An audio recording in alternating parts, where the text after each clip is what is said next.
Sabi nito, ito na yun. Ito na yung break. Kailangan kong galingan.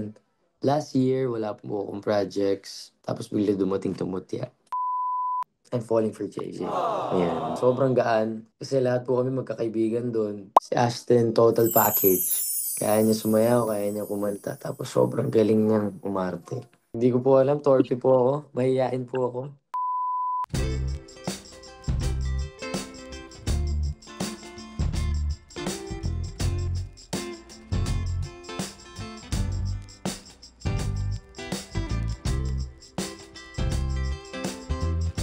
Hello po, I'm Robin Angeles. Gumanap po si Yuri Hanamichi sa Mutana Section E.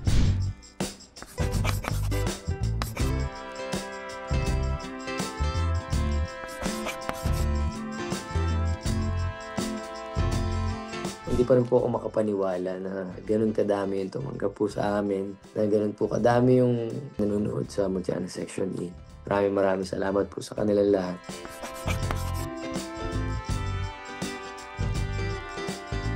Para sa akin po, dahil din po siguro sinunod namin yung libro, na wala po kami binago sa libro, kung paano po siya nakasulat, ganun po namin siya, as much as possible, ginawa po namin siya ng ganun. Tsaka kung paano rin po yung pagka-direct and yung relationship po ng mga cast, super solid din po kasi. Super gaan lang. Para lang po kami palagi naglalaro. Para po kami nag-aaral ulit. Kasi every other day po yung taping. Tapos para po kami ulit pumapasok sa school. Kasi maaga kang aalis ng bahay, tapos late night ka na uuwi. Ang saya lang po, sobrang gaan. Kasi lahat po kami magkakaibigan doon. Magkaka-close po kami lahat. Nagkakilala na rin po kami lahat. Kasi naging magkakapatid na po kami doon. Siguro, kung paano lang po magmahal si Yuri. Doon lang po ako nakaka-relate sa kanya. Kasi ginagawa niya po lahat para makuha yung babaeng gusto niya. Siguro po yung sinabi ko kay JJ, ay sinabi ko kay Kiefer, kay Andres, na I'm falling for JJ. Ayan, yung line po na yun. So doon na nag-start si Yuri na mag-transform, na gagawin na niya yung mga kailangan niyang gawin. Na hindi na siya magpapatalo. Di pa din po ako makapaniwala talaga. Yun lang po talaga masabi ko, palagi po akong speechless kasi super grateful lang po ako palagi sa lahat na nangyayari sa akin. Papasalamat lang po ako lagi sa mga taong sumusuporta sa akin. At syempre kay Lord at sa mga directors and producers po. And sa lalo-lalo na sa Viva and Viva One. Maraming salamat po. Ashton, sobrang galing na babae po. Para sa akin po, si Ashton, total package. Kaya niya sumayaw, kaya niya kumanta. Tapos sobrang galing niyang umarte. As in, lahat na hahanapin mo na kay Ashton na sobrang down to earth, sobrang maka-Diyos, sobrang mabait. Ashton, yun po. Si Andres naman po, parang kuya ko na yan. Sobrang naging close din po kami dahil sa taping. Same standby area po kami. Tapos parang lagi lang po kami nagkukwentuhan doon. Tapos lagi po kami lumalabas, nagbabasketball, nag-dinner, ganyan. Yung putik scene po. Yun po talaga yung favorite scene ko. Kasi parang nung first day po namin of taping, unang scene ko po, super gaan pa. Tapos second scene, yun na po yung agad yung sinot namin, yung iconic scene, yung putik scene. Tapos super hirap po para sa akin kasi ang tagal ko po hindi umarte. Tapos yung first day ko, abigat po agad ng scene. Parang nagulat din po ako. Pero ayun, nagawa naman po namin ng maayos kasi galing ni Ashton din. Bata pa lang po ako, sinabi ko na yan sa mami ko na gusto ko talaga mag-artista. And nung bata po ako, nagtatry ako pero hindi po talaga ako nakakuha sa mga TVCs hanggang sa stop na rin po kami.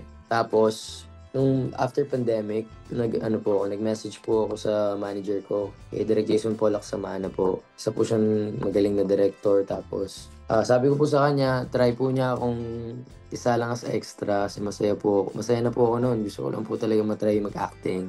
Tapos hanggang sa nag-extra po ako twice or 3 times. Tapos pina-workshop na po niya ako. And then after workshop, binigyan na po niya ako ng, pinag-audition muna po niya ako sa isang role. The Day I Loved You po. Yun po yung first series. Yun po talaga, eh, kahit kanino ko po kahit sino po na gusto mag-artista diyan, hindi po talaga instant. Dapat 'pag wala po kayong ginagawa, mas aralin niyo pa at mas mahalin yung craft niyo, yun talaga yun. Marami po kayong matututunan sa acting talaga. Mamahalin at mamahalin niyo, hindi niyo susukuan.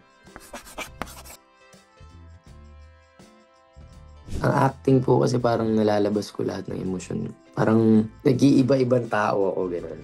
Sobrang na-e-enjoy ko po talaga yung pag-acting. Lalo na po 'pag mabibigat yung mga eksena, yung nacha-challenge po talaga ako. Ang saya-saya ko po 'pag nakakaarte ako.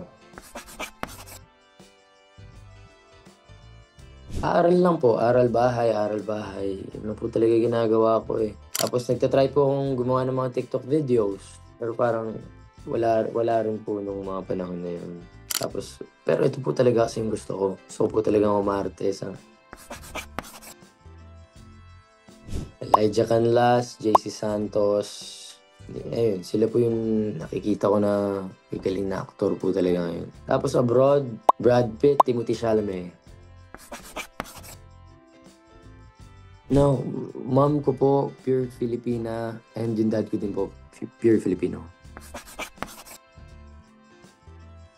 Hair color po, yun po talaga yung nakasulat sa book. Yung pong character ni Yuri Hanamichi is red hair. Kaya po siya natatawag na manok, palito, gano'n.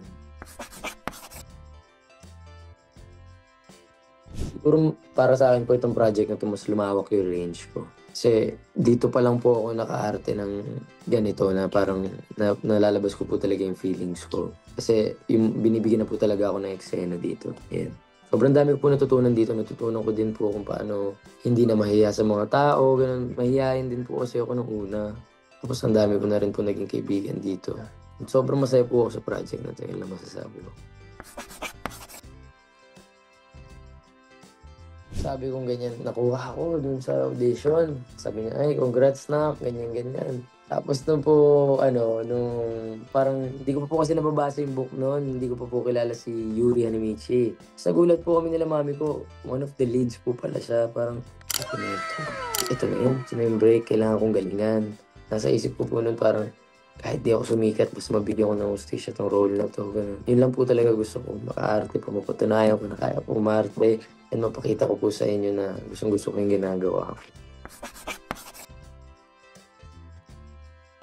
Audition po kami doon, parang binigyan na po kami script. Sabi ko, audition niyo 'to. Hindi ko po alam kung ano yung script na yun. Tapos, ang pinaaral po sa amin lahat ng boys na mag-audition is yung character ni Andres. Tapos, sila na po ang pipili kung saan ka mag-fit na character. Tapos papa-try po sa'yo yung character niyo. Grabe, sobrang galing po. Yun lang po masasabi ko, sobrang galing ni Director. Isang karangalan na makatrabaho siya kasi sobrang dami na niyang malalaking pelikula. Nung po nalaman ko din na siya yung magdi-direct nitong Mutya, sobra po akong kinabahan. Kasi isa po sa mga favorite movies ko ang Vince, Cat and James ni Julia Barreto, Joshua Garcia, and Ronnie. Sobrang galing po niya ni Director. As in, ibang klase po yung isip niya. Siguro po, natutuwa lang ako 'pag sinasabi nila sa akin na proud sila sa akin and nabigyan ko ng hustisya yung role and 'pag sinasabi nila na, "Kaya mo 'yan, nandito lang kami, malayo pa tayo pero mararating din natin 'yan." Parang sobrang supportive po nila. Super sarap po sa pakiramdam at mas ginaganahan pa po ako magtrabaho 'pag nababasa ko yung mga gano'n na comments. Wala po, eh, lahat po favorite ko, eh, kasi kada may nakikita po akong edit, parang kinikilig pa rin po ako, eh, kasi bago pa rin po sa'kin 'to lahat, ayan. Siguro po yung pina-LED nila ako sa New York, grabe po yun, hindi po ako makapaniwala hanggang ngayon.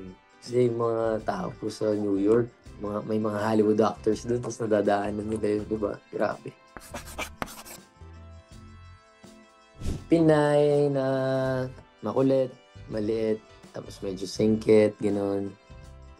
Basta mabait, basta mabait, 'yan lang.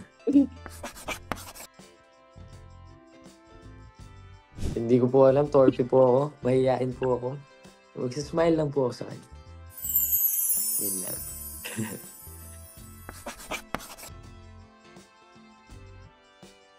Hindi ko din po kasi alam eh. Hindi ko po alam kung ano yung mga sweet para sa kanila. Pero siguro naman po minsan sweet ako. Pinakamagandang advice na binigay sa akin is yung si Derek Jason po kasi parang dati pa, nung nakita pa lang po namin yan, tinakot na po niya ako na hindi madali ang showbiz. Itong papasok, parang pina-warn na po niya ako na itong pinapasukan mo, ganito, ganito, ganito, ganito yung mga nangyayari. Tapos parang ako po, kahit alam ko na ganun na, parang mas pinupush ko pa po. Parang mas ginaganahan pa po ako. Parang, tsaka alam ko na din po kung ano yung mga dapat kong gawin, tsaka hindi dapat gawin. Tapos siguro, ang pinaka natutunan ko lang is huwag kang magsasawang maghintay. Yun lang, may right timing talaga ang Diyos para sa atin lahat. Sa lagi mo lang galingan at ibigay yung best mo at lagi mong aralin yung kung ano man gusto mong gawin. Kasi pag gusto mo yung ginagawa mo, maabot at maabot mo yun. Basta chill ka lang. Yun lang yun. Meron po tayong bagong series. Soon. Sa mga fans ko po, unang-una sa lahat, maraming salamat sa inyo. Palagi lang po akong magpapasalamat sa inyo at palagi ko lang gagawin na maayos yung trabaho ko. Palagi kong gagalingan. Pangako ko sa inyo na lagi lang din ako nandito para sa inyo. Hindi lalaki ang ulo ko at palagi tayong magkikita-kita at marami pa kayong maabangan sa akin. Kasi lagi ko pang gagalingan kasi nagaganahan ako dahil sa inyo. Mahal na mahal ko.